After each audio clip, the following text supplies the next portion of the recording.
Welcome, Fly Fish Club fans. This is George Snell. Today I'm going to be tying a little pheasant tail nymph that we've been using over on the Green River in Wyoming with great success, and I've fished it on some other rivers and we've done pretty well. So before we start, I'm going to tell you what I'm using here. I'm going to be using a fulling mill 5048 and size 5045. I'm sorry, 5045 and size 18. That's a fulling mill. It's a 60-degree jig hook, and I'm also going to be using, you can't see that, but that's a 2.5 millimeter tungsten slotted bead in copper. I'm also going to be using some CDC. This is Swiss CDC in a color, it's called New Blue Dun. That's just what I have to do this. I'm also going to be using Coq de Leon, and this is a Coq de Leon in a whiting tailing pack.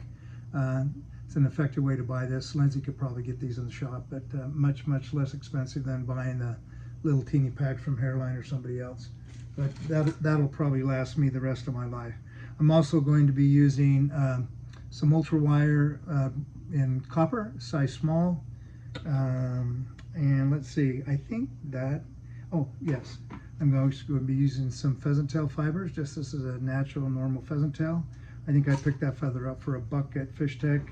And I'm also going to be using this dubbing. This is called Prism 1 by SLF in size Peacock, which is this color right here. And that's what I'll be using for the collar. So to start this fly off, I just get the bead on the hook, come up, and just basically start this thread down. And I usually lay down a thread base just to the bend where I'm going to stop the tail and come back to the head. Clip this excess off, break it off. I tend not to break it too much anymore. I end up blowing up too many of my flies. But I do that. Then I'm going to take some Coq de Leon fibers. You can see I have these here. That's 4 or 5, I don't know. Take those, just a quick dubbing loop and tie them on. You can see that's way too long. So I'll just, because that's a loose wrap, I'll just pull that down to about the length I want it, which is about the length of the shank. So just pull those up, just kind of pick them up and kind of pull up on them a little bit. Keep them on top of the hook. Down here until I get them right where I want them. That's fine. Come back, take my scissors, and I'll cut this excess off of there. Next thing I want to do is I want to tie in my copper wire. And that copper wire, if I can get it picked up, I'll take that copper wire and I'll put it in. I usually start that copper wire, I just kind of up in that gap of that thing, and I keep it. I like to keep the wire on this side because I'm going to counter wrap that, so I like having it here so I can take it under the hook on my first wrap so I don't interfere with my tail and make my tail you know, push it down because I've tied over the top of it. So if you can see what I've got there, I've got the thread, I've got the tail fibers in there, and so there we go. Now the next thing I'm going to do is I'm going to take just a few fibers off of this this pheasant tail feather, and I don't know, I'll probably pick maybe 4. I just kind of pull them off. They don't have to be real straight because I'm going to just cut these off at the bottom end, and I'm going to tie the bottom end here in up by the hook. Now I'm going to pull it back just a tiny bit. I'm not going to tie it right real tight up against the hook because I want to leave a little bit of a gap between where I tie that in and the bead, and you'll see why in a minute. So I pull these down, get this down to where I want it right there, wrap back up. Now I'm just going to wrap these normally, and what I do when I wrap these, because I don't have a rotary vise, I pull them up, I take them down, and then I put my finger over the top of them, just reach under and pull them. That way you don't end up breaking them because you don't have to put so much tension on them. You just wrap them over, put your finger back on them, wrap them up on her, and there you go. So that's close enough. Just come in here, a couple of wraps behind, a couple of wraps in front of them, and then and you can see when I wrap that wire, that thread, that actually cut those things, so they're not very strong. Then I'm going to counter wrap this wire, just, I don't know, 4 or 5 wraps up to about where your collar is going to start. I'll just wrap this up here and just tie it off. Couple there. Then I'm going to helicopter this wire off, and when you helicopter the wire off, make sure you just kind of pull down on your thread a little bit. Then you just kind of come in here. If you keep that thread tight, you can just come in here and that'll pull that right out. Maybe. Okay, there, pulled it out. That was a little difficult for me. Pull that right out. Then the next thing we do, we're going to put some of this SLF dubbing on there. And just take out just an ever so small amount. Doesn't have to be very much. Even if I can get some of that here, it will be probably plenty. It doesn't have to be very much. Like you can see about how much I have. Just, I dropped it at such a small amount. It doesn't have to be much. Just enough, maybe a tiny bit more than that though. Just a very few fibers is all it takes. Wrap those on there like that. Bring it down to your bead, and then just wrap right behind the bead. Well, not right behind. Leave a tiny bit of a gap behind that bead. So there we go. If you can see how that's tied in there now. Now the next thing we're going to do is I'm going to create a dubbing loop for putting on the CDC, and I'm going to just go around once and around 2 times here, and then back up, and that's fine. Then I have this is a Stonefo dubbing tool, which is pretty cool. It spins really nicely, and I hook it here on my thread. You can see this. Just hook it here like this, and I let that go. But anyway, I'll get that better.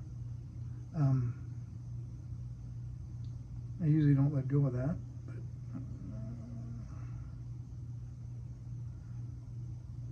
I can get this opened up now, guys. I'm sorry for that. I was trying to show you that tool, and that didn't work out very well.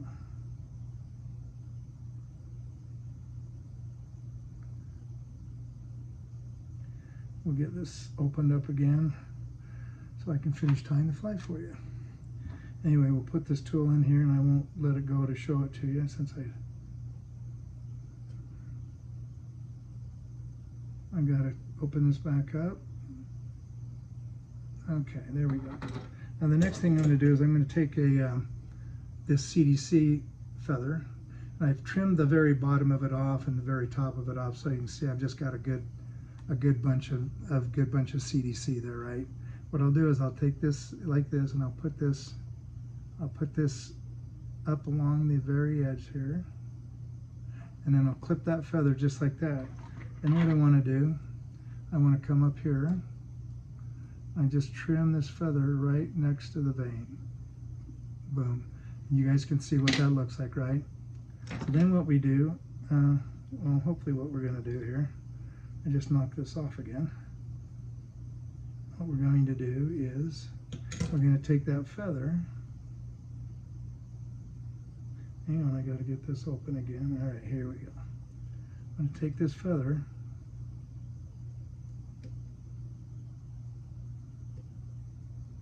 leave that open, and I'm going to insert this feather in this, and if you can see this, I pull this out. I pull this out like this, and I put this in here, slide it all the way up, pull it out till the thread just sits, and then I pull tight on this tool and carefully release that.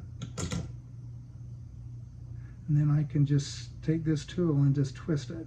And you guys can see that CDC starting to cord up anyway. I give this several turns here. Used to spin a lot better, but I got super glue inside of it somehow, and I've been working on getting it fixed. But anyway, you can see that gets done like that. Then what we're gonna do is we're gonna just pull this up, and I'm gonna brush back on that CDC, and I'm gonna just make probably 2 turns right there. Then I'm going to come up and tie this off.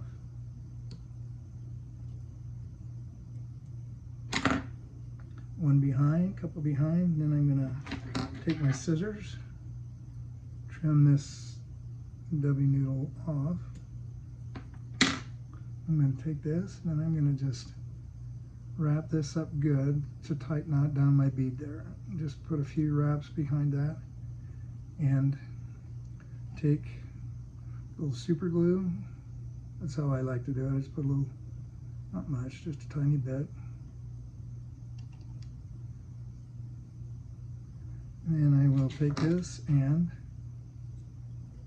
couple little wrap, just 3. Once you put that super glue on there, you don't need to do much more than that, even if you break that off. So then I take these CDC fibers, you can see them stick up there, and I just kind of pluck them off a little bit so they're not longer than the body. And that's the fly right there, all tied up. So I'll take a still picture of that. You'll get a better idea what it looks like, but you get a little bit better idea what it looks like. Anyway, that's I don't know what we're calling that. It's just a pheasant tail, a CDC pheasant tail. Fished, you know, you can fish that probably on a Euro rig. I'm sure you could fish. I know you can fish it with a drop shot rig, or probably however you want to fish it, but it's a great little pattern. A couple weeks ago, Lindsay and I were over on the green. We probably caught 90% of our fish on that fly, so it does work really well. Anyway, have a good night, Fly Fish Club fans.